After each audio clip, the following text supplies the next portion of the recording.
a lot of the time, when I hear what you're saying, yeah, of course, they're couching at that. I'm just looking into between it and saying, well, it seems to me, and that's what kind of irked me to, it seems to me that they're trying to put us off with negativity, and I don't like that kind of campaigning. So, and I'm not a real big fan of the SNP, Nicola Sturgeon or Alex Salmond, and that's why I'm doing this myself, because now I would say that there may be negativity on one side, because in a sense they don't have to actually create the dreams, because we actually know the reality of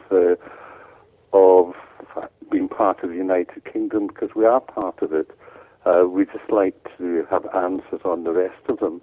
I don't accept when someone says, "Well, who wouldn't want us in the European market, or who wouldn't, because we have all of these facilities." We're actually a very small population, infinitesimal in respect to the total population of the European community. They will function perfectly well without us. They will function just the same with us. But then, if you look at the reasons why, there's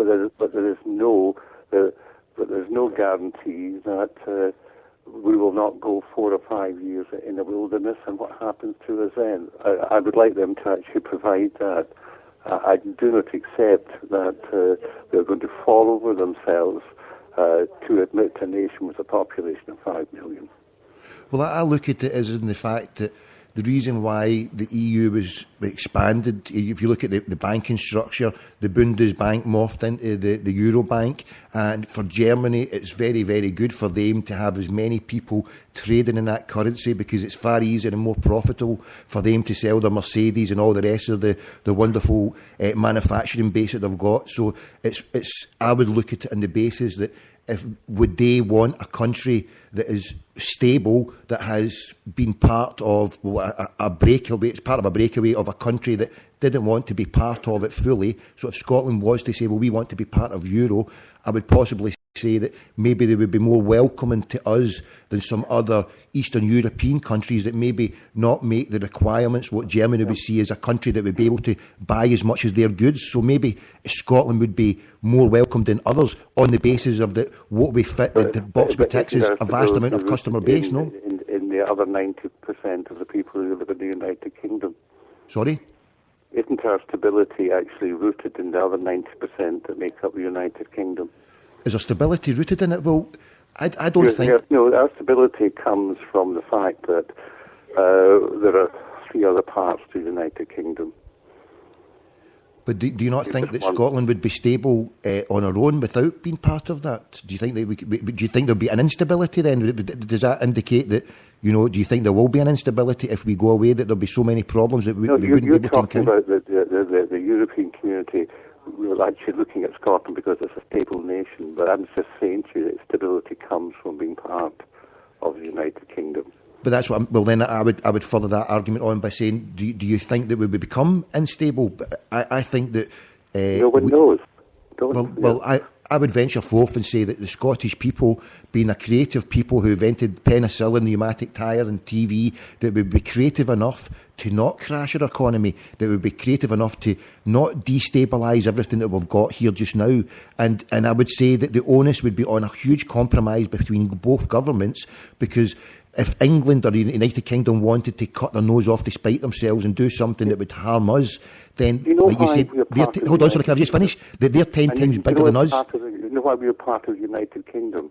No, they're 10 times bigger than us, so any problems that we would face, they would face it 10 times, no? Backed a scheme in the Panama called the Darien Scheme and bankrupt a nation. That's why we're part of the United Kingdom. But do you not think we've evolved from 307 years ago that we could maybe do something better, and we don't have to hold back to history for what the failures of people made in the past? That surely we're entitled to make our own failures in the future. But we did, and that's called the Darien disaster. But that's what I'm saying. Why do we have to look back to that? I mean, the disasters, if I live in Glasgow... We look back to the Royal Bank of Scotland. or we look back to the Bank of Scotland. Part of NatWest and Lloyds Bank. Lloyds Bank and NatWest, the TSB, it was part of, it wasn't just a purely Scottish problem. I mean, yeah, but in a sense, if it wasn't for the rest of the United Kingdom bailing out Scottish banks to a level that we could not afford to do, we wouldn't have a financial system. But then if you look, well, I would disagree then. If you look at the disaster that was Iceland, not part of the United Kingdom or part of Europe, and able to raise and control its own interest rates and control its economy more, the short, sharp shock that it encountered was far better for the people. They're now able to build a better economy, unlike the terrible consequences of Ireland, Italy, Spain, Greece, where they're all tied in with a one currency. So possibly, I mean, it might be a disaster for a small period, but out of a disaster, things can grow better. I mean, it doesn't have to be all doom and gloom. If something was to happen, I don't think Scotland would be allowed. Would fall into. Would you envisage that there would be, massive long dole queues? Or? Your definition of it is actually that what we should then do is not be part of the euro, because Ireland was part of the euro and Greece. Their economies collapsed. So that rules out the euro. We should actually have, as Iceland have their own monetary system, we should actually have our own. We should have a plan B, which means it's a Scottish pound or a Scottish whatever. Yeah, well, I mean, but we're not tied to anything. We can be as creative. But that's actually not what the Yes campaign is saying. They're saying we are tied. We want to be part of the pound. Yes, but then what I would say is the compromises that politicians would have to get around would be what would happen. I mean, I'm not a politician, and I'm not part of I'm phoning as someone who wants yes for Scotland, but I'm not on the same ticket level as the SNP, and I don't agree with a lot of their policies. For me, I would be. But if the answer is yes, you get their policies. But you see, what I would be hoping for, that Scotland would be clever enough and brave enough that once we have our own independent parliament, that possibly the SNP would disintegrate, being a one-party ticket, that once they've got what they want, maybe Mr Salmond and Nicola Sturgeon, the legacy will be confirmed, they'll sail away into the sunset, and then the Scottish Parliament can maybe return to what it was at the first time, a rainbow coalition with different people. Do you actually believe that you think that politics will give up power? Once the referendum says a vote comes for yes. Well, what I believe is going to happen. No, what I think would happen is the SNP would disintegrate, because they won't have the one thing that holds them together. If they're defeated, if they're given a rout in the referendum, then the party will disintegrate, because they'll know that for the next 20, 30 years, they'll never be able to bring this to the Scottish public.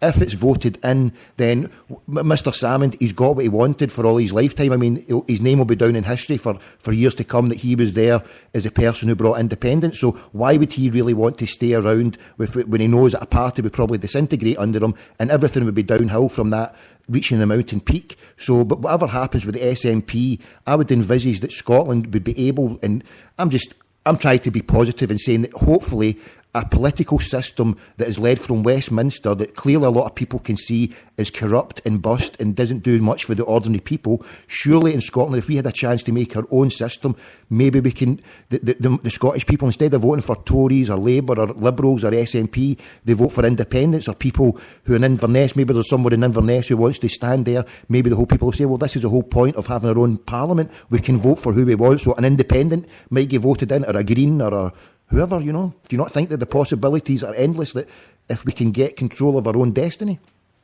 Yeah, I've listened to Patrick Harvey, and actually that he is actually, he said he's green, but he's actually red. You could put that case to many people, yeah, indeed. Yeah. So that in a sense, if you were actually more honest about where his political aspirations would lead to, actually, he is notionally green. But this is something that I think that hopefully Scottish people could make better, instead of a political system that is based in old style values, and bankrupt values for that. That maybe we could have that was the underlying principle when the Scottish Parliament at Holyrood was founded, that it would do things differently from Westminster, and it does it the exact same way as Westminster, because politicians are politicians. Indeed, but I'm hopeful that maybe Scotland may be able to get people who are not politicians, because that Parliament, I mean, it's an aberration the way it sits to now. It was meant to be that it would never be a majority government. So I would think that possibly this would be the one and only time where a majority government would ever be able to exist. And that, because a lot of people don't want the Labour or the Tories, they've seen their policies for the last 30 odd years. And in Scotland, well, that was obviously the reason why SNP got their chance. So if they're given their chance, then what is left for the Scottish people, particularly if the SNP become less of a political force? There's someone got to step up to fill the vacuum. That's the way I look at it. Do you not think that, or do you just think it's going to be the same old, same old? Same old thing. Possibly, but then is it not left for people to fight what they believe in? I mean, I'm doing this on my own back. I've just been doing it for the last week or so, and I've been always political, but I've not really voted because the politicians are offered in front of me. It's not because I'm apathetic or I'm lazy about it. It's just I make a conscious decision. Well, I don't really agree with these people, and why should I, put an X to someone that I don't agree with? So I'm considering, what's stopping people making their own parties? It is possible, given that the election for that Parliament is not a single vote. It's not a first person past the post. It's a transferable system where there is a chance for smaller people and smaller parties to get voted in. And I think that they did that the first time round and then disappeared the second time round. But then, if you look at it, once it became clear in the last election that it was between a Labour and an SNP fight, and people wanted to put their message here, then the small side was marginalised. Now, if it was to be a case of, well, people can see, well, we've got our independence, and all these parties are becoming dated like the dinosaurs yesteryear. Then, there's a lot of people suffering in society just now. So there should be a lot of people coming forward in the next 5-10 years saying, well, maybe we should be doing this to see if this will work. Because I live in Glasgow, and the state of the roads are atrocious. Some of the houses at the stock that's available is atrocious. The dole queue for youngsters in Scotland would take from all the way from Glasgow to Stirling. Is this a country that is working well? I don't see it as working well. So that's why I'm wanting something different to happen, to try and make it, for us to try and get more control of our lives. That's what. Well, I hope come the 18th of September you're not disappointed either way. I probably am going to be, because, and that's why I'm doing it now, because I'm seeing the tide not turning as quick as I would like. If you're wanting something, you've got to do something proactive about it. So that's why I'm doing this myself off my own bat, because it's probably means nothing to me for the amount of people I'll be able to contact in the next 6 months. Yeah. I'm trying to encourage other people to do the same, and put a point out there and see. My wife and I will be voting, and both are probably 95% certain in the way we're going to vote. Indeed. But I wish you luck with your next phone call. No, but listen, I appreciate you taking the time to talk to me, and you didn't tell me at the start, but I can see with your argument you're putting where you possibly vote, but that's fine, and I really appreciate, as I say, for you taking the time to talk to myself. It was just, I'm out to... I can assure you one thing, whichever way that I vote, it will have been long and hard thought about. Oh, I can tell. Yes, indeed, and that's why I'm trying long and hard to put the points across that.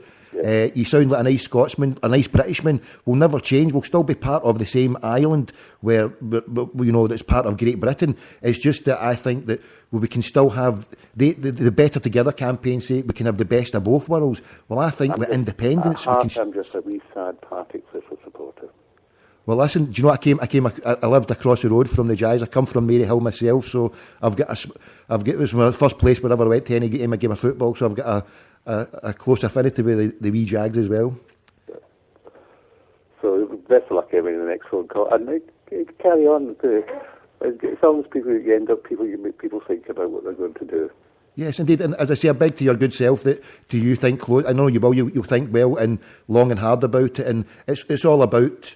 Do you think that we can do it? I think we can, and I hope you can feel the same when it comes to it. There's nobody who says that we can't do it. It's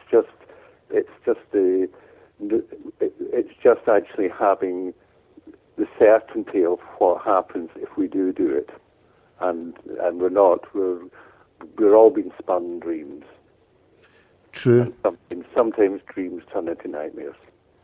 But until we go there, we won't know. And even if it's a dream or nightmare, we can always wake up and fight it out.